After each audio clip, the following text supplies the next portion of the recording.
युकोद्भासिकरणम् विकसितनलिनहास्यम् विस्फुरन् मन्दहास्यम् कनकरुचिदुकूलम् चारुबर्हावचूलम् कमपि निखिलसारम् नौमि गोपीकुमारम् वंशीविभूषितकरान्नवनीरदाभात् पीताम्बरादरुणबिम्बफलाधरोष्ठात् पूर्णेन्दुसुन्दरमुखादरविन्दनेत्रात् कृष्णात् परं किमपि तत्त्वमहं न जाने।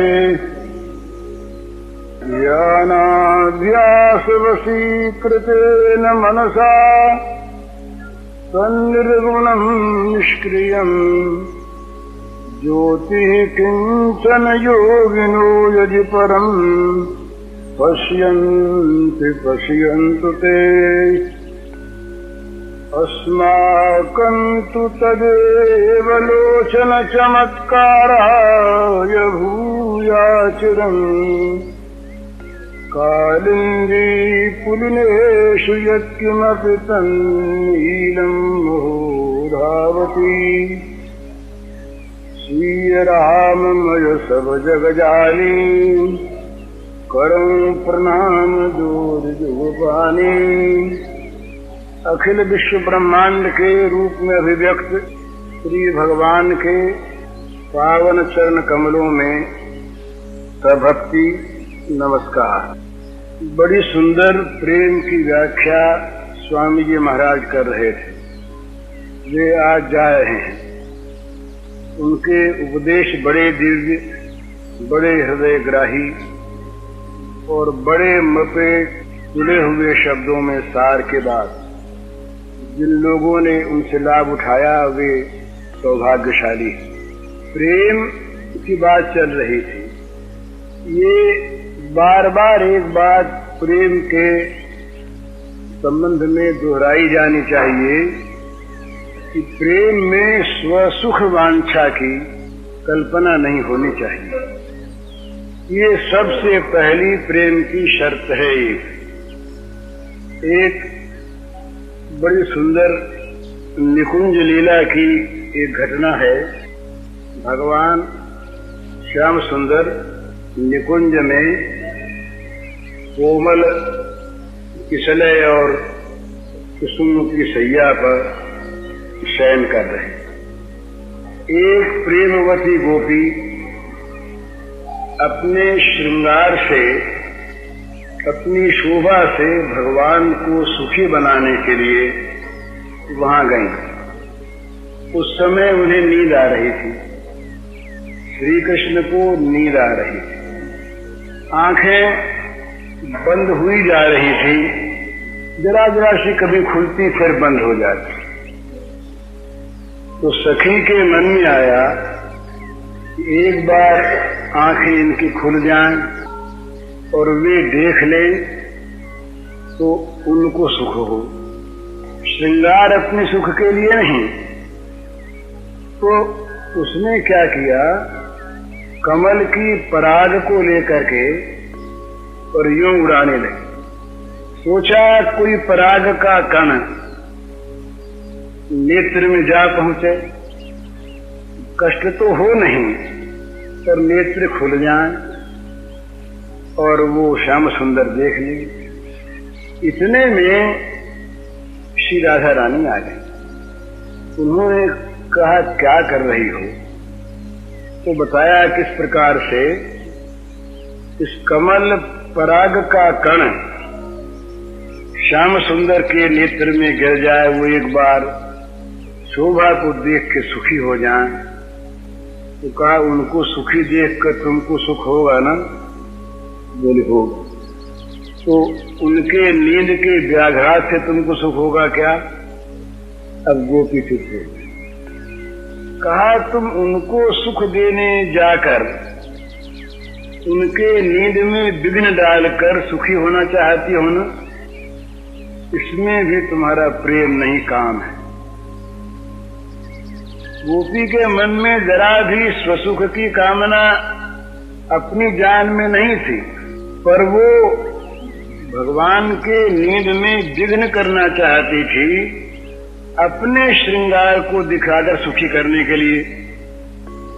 ये जो अपना श्रृंगार, इसमें स्वसुख की छिपी कामना थी, तो राधा जी ने उसे टोक दिया गया।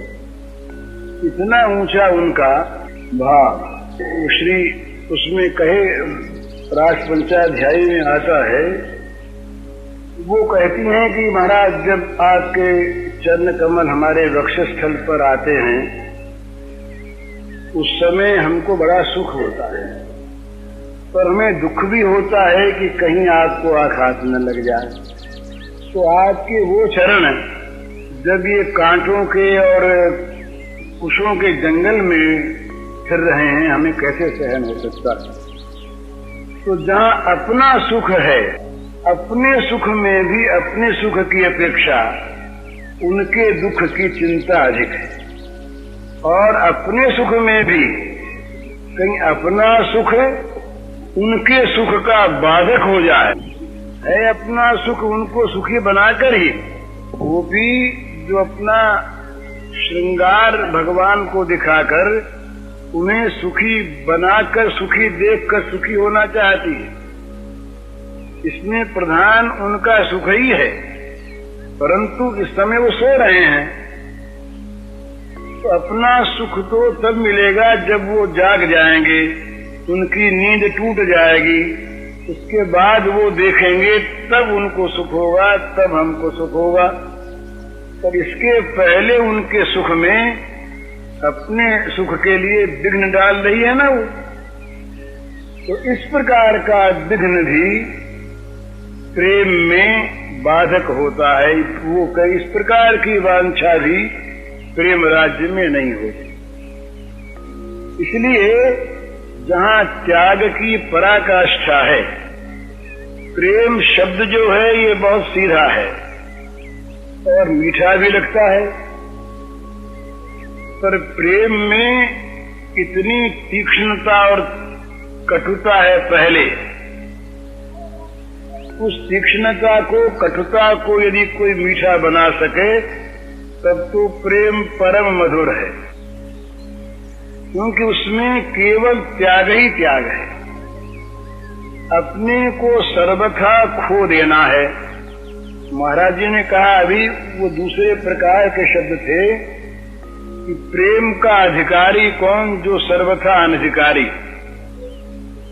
इसको इन शब्दों में लें कि जिसके अंदर प्रेम के सिवा किसी प्रकार की चेष्टा करने की सामर्थ्य नहीं रही, अनधिकारी हो गया, वो प्रेम का अधिकारी। लेकिन प्रेम का अधिकारी त्यागी नहीं, सो बात नहीं। त्याग के बिना, त्याग की भूमिका के बिना प्रेम का फल कभी लगता ही नहीं।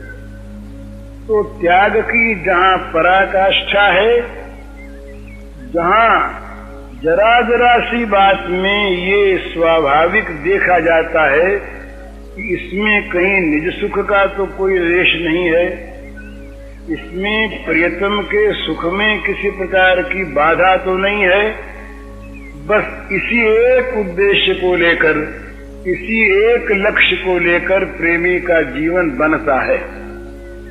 उद्देश्य वो पल पल में देखता नहीं। प्रेमी के जीवन का स्वरूप क्या है? प्रेमास्पद की रुचि, प्रेमास्पद का सुख, ये उसका जीवन है। प्रेमास्पद के सुख के लिए वो कुछ परिश्रम करके करता है, साधन करता है, सो नहीं। ये साधन साध्य जो है ये तो और चीज है, वहां साधन नहीं है, वहां तो समर्पित है ना। तो वहां साधना की बात नहीं, वहां तो समर्पण है, और समर्पण होके अपने आप को उनके सुख का रूप बना देना है। वो भी माने भगवान का सुख। बस। गोपी का अर्थ है भगवान का सुख। ये जो भगवान का सुख है, इसी को हम चाहे गोपी प्रेम कह दें, इसी को चाहे दूसरी भाषा में कहें तो गोपियों का काम कह दें। प्रेमैव गोपरामाणाम काम इत्यगमत प्रथाम। गोपरामाओं के प्रेम को काम कहते हैं। काम नाम से डरने की आवश्यकता नहीं है। धर्मा विरुद्धो भूतेषु कामोस्मि भरतर्षभ। गीता में स्वयं भगवान कहते हैं कि जो धर्म से अविरुद्ध काम है वो मैं हूँ। वेद में आता है, उपनिषद में, स अकामयत। भगवान ने कामना की, एको हम बहुश्याम, मैं एक बहुत बन जाऊं। क्यों? एकाकी न रमते, अकेले में खेल नहीं होता।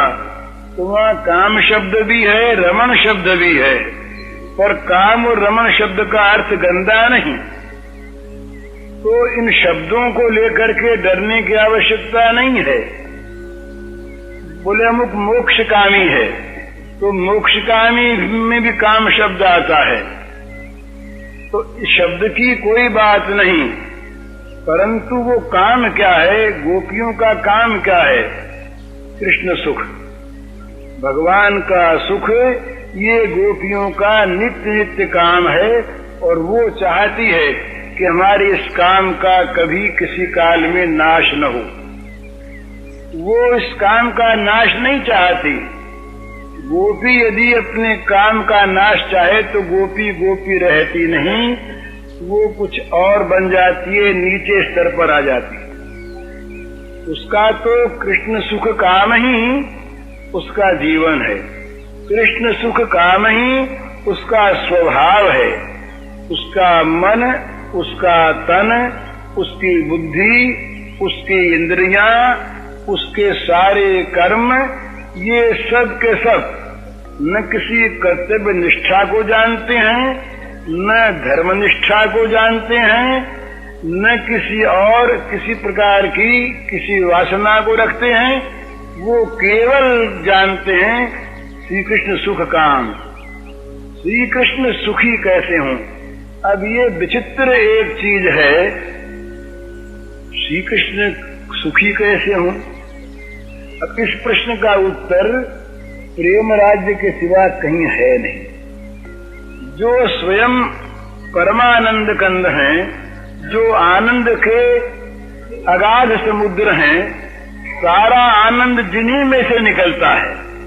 सारे आनंद के जो मूल स्रोत हैं, जिनके आनंद को लेकर ही जगत में सब कहीं आनंद आता है, छाता है, वो भगवान, उन भगवान में कोई सुख का अभाव, और वो भगवान सुख चाहें, उनको सुख दिया जाए, ये दार्शनिक की कल्पना नहीं हो सकती। परंतु प्रेम राज्य में ये जो प्रेम दर्शन होता है, ये कुछ विचित्र ऐसी चीज है। और ये अगर न हो तो रूखे सूखे भगवान जो हैं वो भाव जगत की वस्तु रहे ही नहीं। उनका आनंद यदि इस प्रकार से आनंद के साथ आनंद न करना चाहें, उनकी लाजनी शक्ति, स्वयं आनंद रूपिणी शक्ति उन्हें आनंद देने में प्रवृत्त हो और वो उसका आनंद न ले, तो वो स्वरूपभूत आनंद जो है वो रूखा सूखा रह जाता, स्वरूप भले रह जाए, उसका रस नहीं रहता। इसलिए भगवान ने स्वयं अपने आप को ही रमण करने के लिए ये द्विधा किया।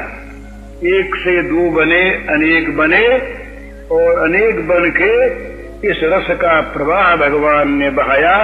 ये सब उस आनंद में से निकला, उस आनंद में है, उसी आनंद में इसका पर्यवसान है।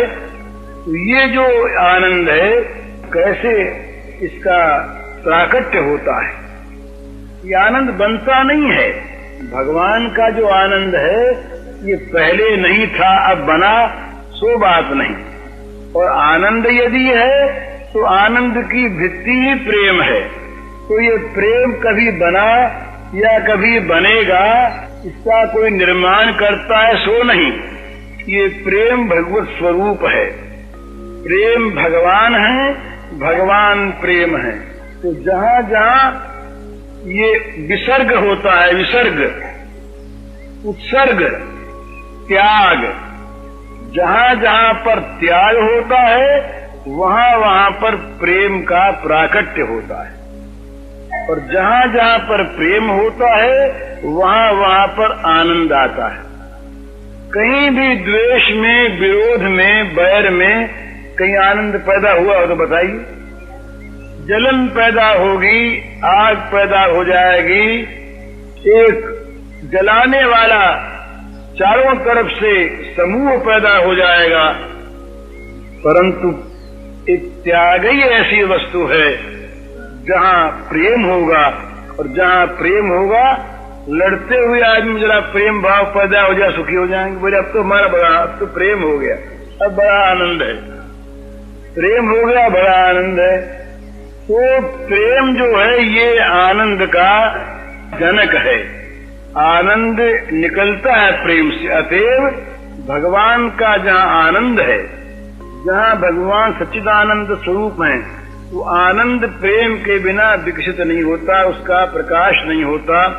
इसलिए उस आनंद का विकास हो, प्रकाश हो, विस्तार हो, प्रेम की लीला आवश्यक होती है। इसलिए भगवान की ये प्रेम की लीला अनादि काल से अनंत काल तक चलती रहती है, चलती रहेगी। सारे जीव जीवन में यही प्रेम की लीला है। माता के हृदय का वात्सल्य, मित्र के हृदय का सख्य, पत्नी के हृदय का माधुर्य, पति के हृदय का प्रेम, पुत्र के हृदय की भक्ति, ये सब इसी भगवान के प्रेम के विभिन्न रूप हैं, जो विभिन्न धाराओं में जगत में नित्य नित्य प्रवाहित होते हैं। ये अगर न रहें तो जगत सूख जाए महाराज। कहीं लड़के को प्रेम, माँ का प्रेम न मिले, कहीं पति पत्नी को आपस में माधुर्य प्रेम न मिले, कहीं मित्र को मित्र का प्रेम न मिले, कहीं माता पिता को पुत्र की भक्ति न मिले, तो क्या होगा जगत में? जगत भयानक हो जाएगा। ये आप देखते हैं घर घर में पद पद पर ये प्रेम की बाढ़ बह रही है। भला ये अगर न हो तो जगत कितना भयानक हो जाए, जरा कल्पना कीजिए। सब माताओं के मनों से ये स्नेह निकल जाए, सारी दंपतियों के हृदय में से ये स्नेह निकल जाए, सारे गुरुओं के हृदय में से शिष्यों के प्रति वात्सल्य दूर हो जाए, गुरु भक्ति, मातृ पितृ भक्ति मिट जाए, तो ये भक्ति, प्रेम, स्नेह, रति, प्रीति, ये अगर जगत में न रहे तो जगत में क्या रहेगा? राक्षस रहेंगे, अपने आप को खा जाने वाले। तो इस प्रेम की बड़ी आवश्यकता। यही प्रेम जब पूंजीभूत होकर, जब कहीं बस मूर्तिमान होकर प्रकट हो जाता है, तब उस प्रेम का नाम होता है गोपी। और वो गोपियों का सारा प्रेम जहाँ पूंजीभूत है, उसका नाम है श्री कृष्ण। पूंजीभूतम प्रेम गोपांगना नाम। गोपांगनाओं का जो पूंजीभूत प्रेम है वही श्री कृष्ण है। और श्री कृष्ण के प्रति जो हृदय की आत्यंतिक त्यागमयी, समर्पणमयी आसक्ति है, उसी का नाम गोपी प्रेम है। तो ये दार्शनिक भित्ति पर भी इसका बड़ा ऊंचा स्थान है। तो ये प्रेम जहाँ प्रकट होता है वहाँ क्या होता है, ये जरा सा समझ लेना है। सारी अपवित्रता नष्ट हो जाती है। अपवित्रता जितनी आती है वो सारी की सारी भोग कामना को लेकर के आती है। भोग कामना का त्याग कतई हो जाता है प्रेम में, क्योंकि वहाँ स्वसुख है ही नहीं, भोग अपना होता है। वही चीज दूसरे को दे देते हैं ना, तो उसका नाम फिर भोग नहीं होता। अपने लिए जो वो तो भोग है, वो फिर दान हो गया, वो सेवा हो गई। किसी भूखे को अपनी बढ़िया से बढ़िया मिठाई बनाई हुई दे दी वो तो उसकी सेवा है, और जीव के स्वाद के लिए उसको खाया, ये भोग है। तो स्वसुख वांछा को लेकर के जो कुछ भी हम करते हैं वो तो भोग है, और उसी को भगवान के समर्पित करके हम प्रसन्न होते हैं, ये प्रेम है। बिल्कुल यही बात।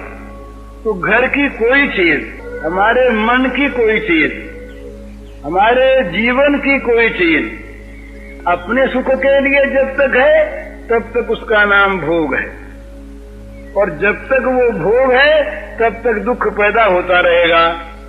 ये नियम है। जब तक भोग है तब तक दुख पैदा होता रहेगा। जब तक उन भोगों का इंद्रियों के साथ संबंध है तब तक उनका नाम भोग है, और भोग दुख योनि है।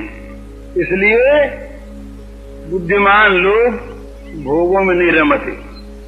यही संस्पर्शजा भोगा दुख योनय एवते आद्यंतवंत कौन्तेय न तेषु रमते बुधा।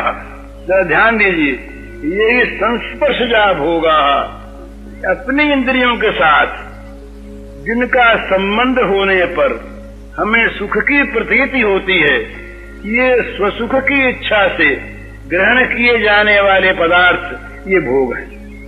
संस्पर्शजा भोगा, इनका परिणाम क्या है, ये क्या पैदा करते हैं? दुख योनयः, ये दुख की योनि है, इनमें से दुख उत्पन्न होता है।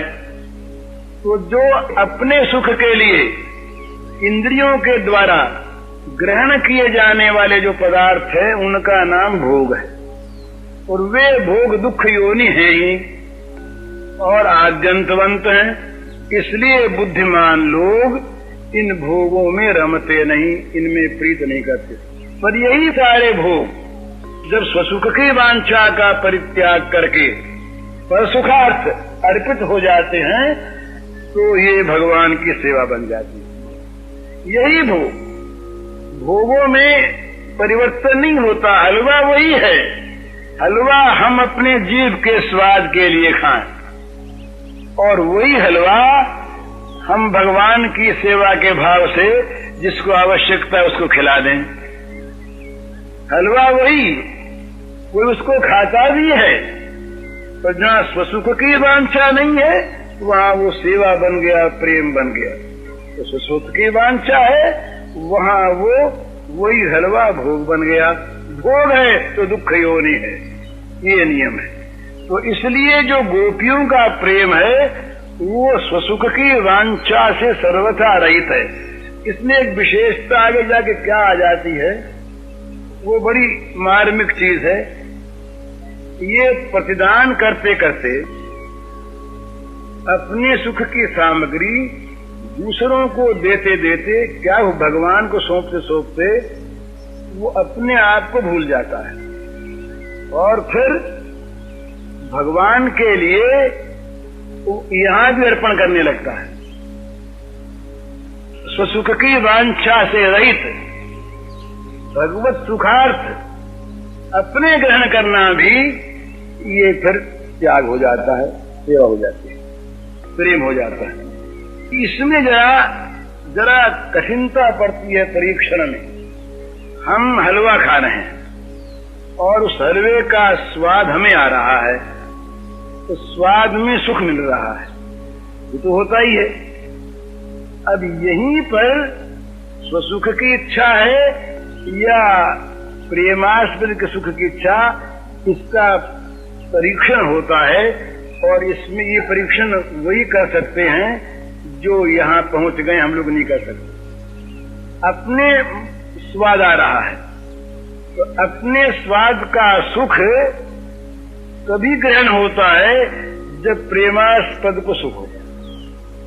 स्वाद अपने को आता है पर अपने वो स्वाद इष्ट नहीं है। यदि प्रेमास्पद का उसमें सुख नहीं तो सुख नहीं मिलेगा। यदि कहीं मालूम हो गया हलवा खाते खाते और मिठास आते आते, यदि कभी ये मालूम हो गया अरे राम राम वो तो चाहते थे कि तुम अभी नीम खाते और तुमने हलवा खा लिया, तो हलवा नीम से अधिक खारा हो जाएगा। उसके हलवा बुरी चीज बन जाएगी उसके लिए, अरे राम राम, ये मैंने क्यों खा लिया, ये तो प्रेमास्पद के सुख के वस्तु नहीं। ये परीक्षा होगी कि अपने लिए खाता है या प्रेमास्पद के लिए खा। यही बात कपड़े पहनने में, यही बात सोने उठने में, यही बात व्यापार व्यवहार में, यही बात उसके जीवन की प्रत्येक क्रिया में, यही बात उसके जीने मरने में। अगर जीवित है और ये मालूम हो गया कि प्रेमास्पद को चाहते कि मर जाए, तो बस जीवन बुरा लगने लगेगा, वो चाहेगा भी मर जाऊं। जीवन का सुख है। तो इस प्रकार स्वसुख वांछा का, अपने सुख की इच्छा का जो सर्वथा परित्याग करके और केवल प्रेमास्पद के सुख के लिए ही जीवन धारण करना, ये है प्रेम। इसमें फिर क्या होता है, बड़ी सुंदर 3 बात होती है। ये ऐसी परिणति बन जाती है अपने आप। 3 बात कौन सी होती है, जरा ध्यान से इन बातों पर ध्यान दीजिएगा। ये गंभीर बात है। ये मन के द्वारा प्रेमास्पद के लिए ही सब चेष्टा हो रही है। यूं करते करते करते फिर मन के द्वारा चेष्टा नहीं होगी, प्रेमास्पद का मन इस मन में आ विराजेगा। यही बात है जो भगवान ने कहा गोपियों के लिए कि मेरे मनोगत भावों को गोपियां जानते और नहीं जानता। मन मनोगतम जानन्ति गोपिका पार्थ नान्ये जानन्ति तत्वतः। इसका अर्थ यही है कि भगवान का मन, भगवान ने ये देख लिया कि ये इस प्रकार का इनका मन है, इनका मन अपने लिए कुछ चाहता ही नहीं। जाय न चाहिए कबम कछु और तुम सन सहज स्नेह, बसउ निरंतर तासूर सो राउर निज गिए। तो जब भगवान देखते हैं कि इस मन में अब बिल्कुल खाली है, ये कुछ नहीं चाहता, उस मन को अपने मन के बसाने के योग्य मान लेते हैं वो। फिर वहां आकर के उनका मन बस जाता है। तो क्या होता है, उनका फिर अपना मन नहीं रहता, भगवान का मन हो गया। ता मन मनस्काहा, ये भगवान ने गोपियों के लिए ये खुले शब्दों में कहा भागवत में, ता मन मनस्काहा। उनका फिर जीवन क्या होता है, अपने लिए जीवन रहता ही नहीं। उनको जीने की इच्छा नहीं, मरने का डर नहीं, जीवन कुछ करना ही नहीं है। जिनको अपने लिए कुछ करना हो, इस लोक के लिए, परलोक के लिए, भोग के लिए, मोक्ष के लिए, उनको जीवन की स्प्रिया है। वहां तो जीवन की कोई स्प्रिया ही नहीं, कोई काम अपना बचा ही नहीं। तो फिर उनका जीना कैसे होता है, तो भगवान अपने प्राणों से अनुप्राणित करके उनको जलाते रहते हैं। भगवान का मन उनका मन बनता है, भगवान के प्राण उनके प्राण बनते हैं। और ये खुले शब्दों में इसको भगवान ने स्वीकार किया, ता मन मनस्काहा मत प्राणाहा। ये भगवान ने भागवत में कहा कि वे जो श्री गोपांगनाएं हैं, वे उनके पास उनका मन नहीं, वो मेरे मन वाली हैं और मेरे प्राणों वाली हैं।